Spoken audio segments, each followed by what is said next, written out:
monsieur le maire. Oui. tey ci votre conseil des collectivités territoriales. Oui.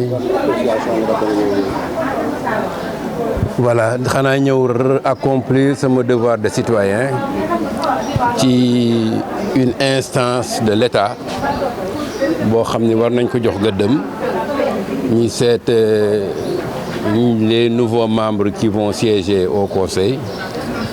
Alors en tant que maire de Malika, j'ai mobilisé les conseils municipaux et départementaux de ma localité pour ñu ñëw accomplir seen devoir de citoyen.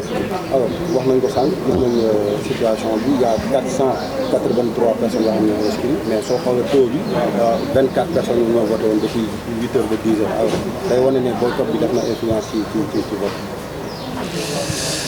Vous pensez que c'est le boycott et le climat? Et le climat am na ñoo xam ñu ngi naan damay xaar ba mu sewet. Le boycott boo ko dee xool c'est un acte politique qu'ils ont posé ñun ñi nga xam ne boycotté wuñ nag on fait fi de cela parce que ñoom dañuy politique ba léegi defe naa genre prolongation la rek mais ñun ñi nga xam ñoom suñu devoir moo di accomplir la volonté de l'État et du chef de l'État suñu devoir mooy ñëw voté si.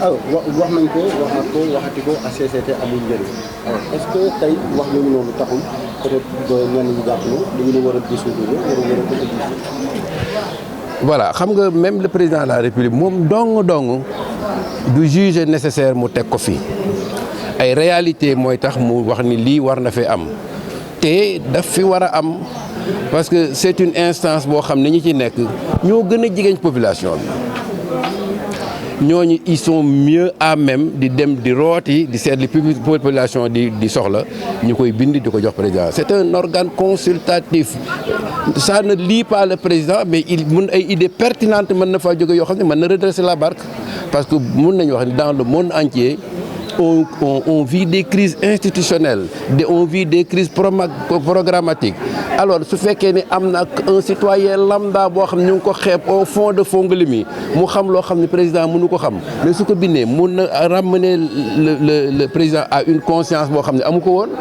donc c'est des instances qui sont utiles. mais yow en tant que maire parce que au conseil amoon na ci sa magistrature est-ce que gisoon nga leen ñoom ñi nga xam ne nekkoon membres yi. non dinaay lire seeni rapport mais c'est pertinent. amoon na fi CRAES du temps du président Wade ñi naan baaxul quand l'opposition s'oppose vraiment du seet lu baax ak lu baaxul il tire sur tout ce qui bouge. yow bu ko demee seet non mais baax na sinon man je ne serais pas déplacé su fekkoon ni baaxul sax am naa sama devoir de citoyen ma bañ ko exercer mais su ma déplacé wu dans la pluie ma xam naa ni baax na. d'accord en tant que maire. s'il y a un seul géographe c'est Dieu. On a perturbé son relief ñu am lu leen neexul nañ leen waxante dëgg la culture du chef dafay war a jógee kenn warul woon a transformer Jaxaay en ville c'est une cuvette il y a des zones qui sont naturellement non aedificandi ñu dem tabax fa dëkk fa la responsabilité c'est pas ce que vous voyez c'est plus profond c'est les décideurs. C'est les décideurs, c'est pas les populations. Mais c'est prévoir aussi parce que bi ñuy bañ a defal tali yooyu war nañu prévoir ay canalisation bien vrai que. Non. soo xoolee sa commune yow mënoo dox 5 kilomètres yow egg ci géej te pourtant mu ngi taw. Il y avait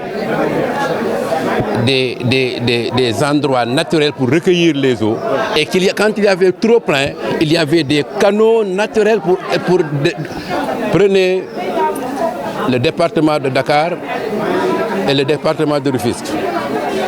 Il y a des lacs qui sont interconnectés. Waruwaay, Ouy, Mbebessé, Redba, Tanma, jusqu'à Saint-Louis. L'État a laissé faire fu neex waaye dëkk fa. De toutes les créatures, l'eau a la plus forte mémoire. Donc on a jaaral fii wala mu jaar fu la neexul. Donc population c'est les victimes de mauvaise politique. Mais est-ce que maire yi amuñu ci responsabilité parce que le permis de construction maire yi ñoom ñoo koy joxe day am ko am napp nga xam ne fii nii napp la mais du tee da ngay joxe foofu. Justement, moi j'ai été attaqué en justice parce que sur un papier d'urbanisme, j'ai simplement signé. Les autorisations de construire les maires les signent en dernier ressort après instruction des domaines du cadastre et de l'urbanisme. Donc ñun duñ ci dara te boo ci bëggee nekk da sax on vous contourne, c'est-à-dire xam nga quand on édicte une loi, il faut avoir le courage de l'appliquer. On n'applique pas les lois comme il se faut. Qui vient de naître, kenn du ko boole ak double less. Ce n'est pas de notre compétence. Moi, depuis 5 ans, depuis 10 ans, chaque année, je débourse de l'argent pour les inondations. Cet argent aurait dû servir ailleurs. damay jënd essence di jënd ay motopompe, alors que l'assainissement ce n'est pas du ressort de, enfin le gros œuvre, ce n'est pas du ressort des petites communes. Merci. Merci. di nuyu yéen journalistes yi ñëpp maa ngi leen di nuyu Sénégal yëpp di nuyu Malika. Man la Diary Diawo nekk dëkk Malika, nekk responsable de femme APR, nekk Malika, deuxième associé au maire Mame Talla Gadiaga.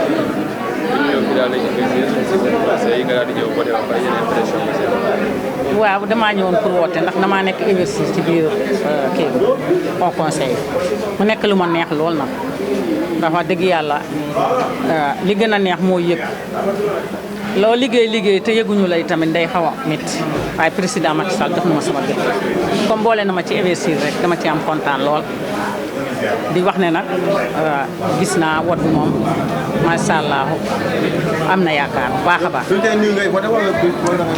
waaw ku ñu investir dañ koy laaj ban bulletin ngay wot non man président Macky Sall 100% laa nëbbatuma ci làkkatuma ci man maire Diawo Dekkal Ngor laa jox fee 2008 2009 ba tey maa ngi koy liggéeyal te du ma wàcc taw bàyyiwul du ma bàyyi bu bàyyi politique ma bàyyi politique loolu mooy sama kon laaj jarul may laaj ban mot la bi ma wootee mooy bulletin Macky Sall bi moo am ñaari fas yi nëbbatuma làkkatuma rek di am yaakaar nag bu baax a baax ndax man bu nit ñi wut alal man damay wut nit dama yaakaar ne bi Malika yegsee ñëpp xam nañ ne Malika yegsi na li si des ci loxol yàlla la nekk amante naa ak ñoom jàmm ci mairie bi am naa ñoo xam ne sax duñu Benno Bokk Yaakaar waaye dama amante ñoom jàmm waaw ñu may soutenir ci li nga xam ne boole nañ ma ci liste bi kon loolu doy na sant yàlla waaw leen lu ngeen may laaj ngeen laaj ma ko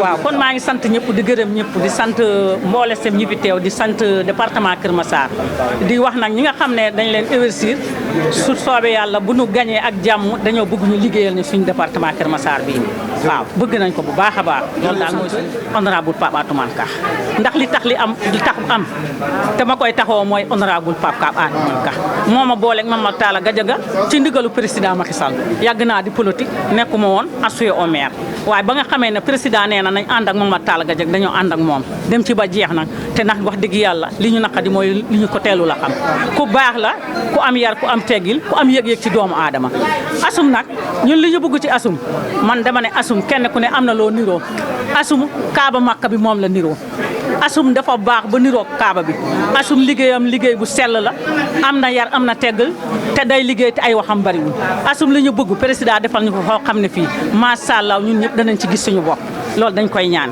waaw ñu ngi ñaan président Macky Sall vraiment kontaan naa nag bu doolee itam ñu jël de ndax ñun waa Malika macha allah ñoom xamuñu essai